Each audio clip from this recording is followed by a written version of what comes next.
Hi there! Hello! Guess what? It's Christmas! It's Christmas in July. And here I am sipping out of my snowman mug. And this, I immediately knew this was made for a Christmas tree.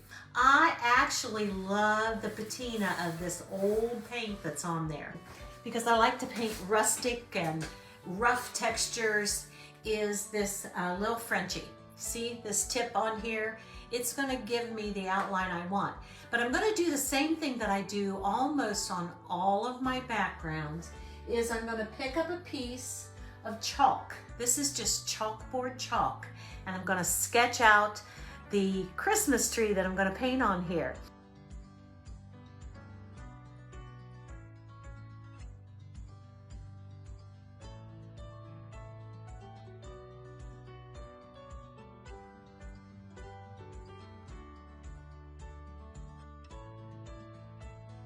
I'm gonna get it out, the little Frenchie. And the first one I'm gonna start with is the one that I think is one of the whitest ones, saltwater taffy. And so this is my favorite part of painting with Paint Pixie paint on canvas. All I have to do is squirt this out on my paint palette, and then I'm ready to dip and get going. So I'm gonna outline this a little first, getting the proportion of what I've sketched on here, keeping my strokes loose. Feathery, feathery, that's the secret. And it's a little bit of a C motion when you're painting it. So I'm gonna keep that tip thin, back in, feathery, feathery. And now I'm getting that narrow top, droopy. I'm an abstract painter, so I don't worry about it being as realistic. Some of you are realistic painters, some of you are just new to painting. Some of you have never used the Paint Pixie paint, and that is what I'm here to show you.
So I've got those two colors on, and now I'm gonna be using the little Frenchie, but I'm also gonna be using a couple of the fan brushes. Okay, this is Cream Puff. This is a very warm white. So let me put out some Cream Puff here, a little bit more yellow, and I'm gonna reach for the largest of my fan brushes that I have here, and this is the Iris Pro Fan. And for that, I'm going to let this one rest. Dip in the edges. You can see how you dip in the edges. And I'm going to sweep the warm color in the same direction that I have been doing the other colors. So this will give some dimension to it. And if you could imagine percentages, the first two colors, I was doing maybe a 60% coverage, 70% coverage on the area that I was doing. With this one, I'm only going to do about 20%.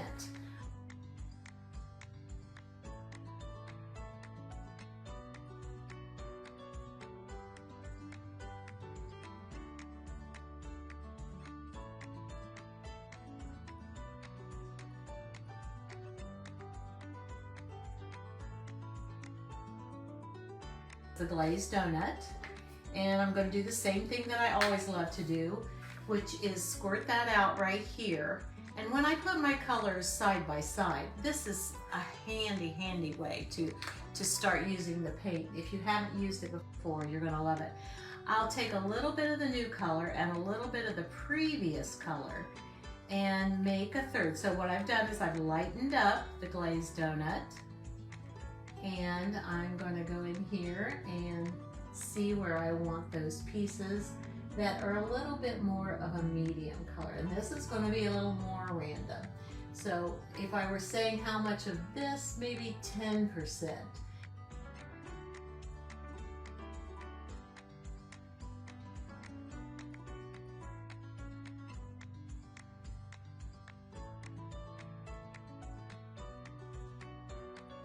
I'm going to let this dry and set up before I pick up Foggy Martini. I told you that I'd want a little bit of gray in there too, and I will. But I want to give it just a little bit of a stem at the bottom. I'm going to pull out the chocolate souffle, put it on a blank part of my my palette, and pick up one of my Paint Pixie brushes.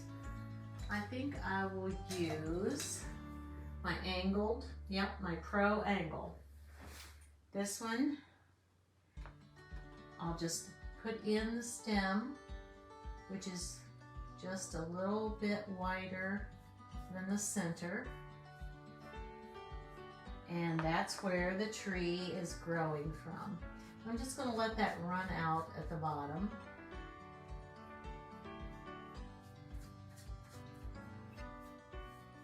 And I'm just going to give it a little bit of shadowing there. And then when I get back in here, I'll pick up a little bit of glazed donut. Now back in the chocolate souffle, that gave me another color. And just sketch out the stem a little. Layer in the chocolate a little more. Gives it sort of a shadow. There we go. Okay, now do you see the base is in? We're ready to get a little bit of the gray in there. A lot of times the snow gets a gray look to it. So I think Foggy Martini is the right answer here. And I'm going to put it right next to glazed donut, because I know there's some combining there I'm going to do. And then I'm going to pick back up the Pro Fan, just get the tips in it, like that. And then I'm going to go underneath a little, giving a little more dimension. So I'm going to dip into, and I'm going to go right underneath, giving some shadow to these branches. And it blends so well in these colors.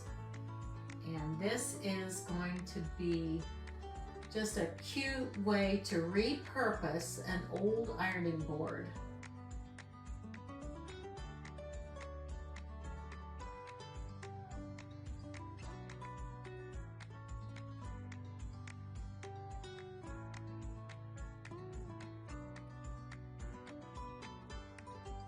I'm actually going to put a little watermelon rind on here. And then I'm going to do Christmas cookie right beside it. Christmas cookie is just like it sounds. It's a true Christmas green. So we might see a lot of that. And then I'm going to pick up the blackberry cobbler. And I'm going to put the blackberry cobbler right beside the Christmas cookie, because those two together make a lovely blue forest green color.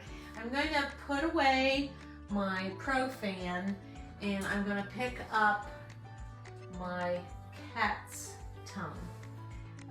Nope, this is my Pro Cone shader. I'm gonna mix blueberry, blackberry cobbler, and Christmas cookie. And if you can see just enough, I mix those two together and I get the most beautiful color that is a green. And I'm gonna start doing a little bit of accent here and there to break this up. And it's just going right over that antique paint color, but it's going to give me focus. I'm just bringing in a little more focus by using this color right here on the edges and swooping it out. And those two colors together are gorgeous, gorgeous. So I'll keep working with that, and then later I'll pick up the, I think that one was, yeah, the watermelon. Pick up the watermelon. So let's start with the dark one first. And just bringing it in and around and down around the base. Giving that a little tone. You know, I'm an abstract painter, so I like things to have lots of random strokes here and there. So that's what we're doing.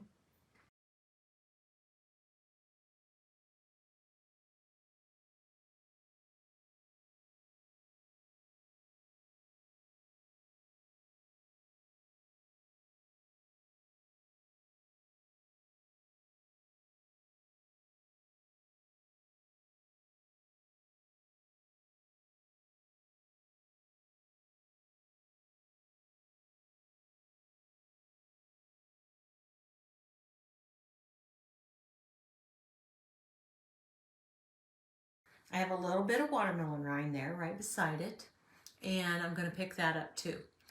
Let me bring that in. So that brings it up just a little bit brighter. And I'll just go right along this edge here. There we go. Giving all of the ends and edges another little pump of color.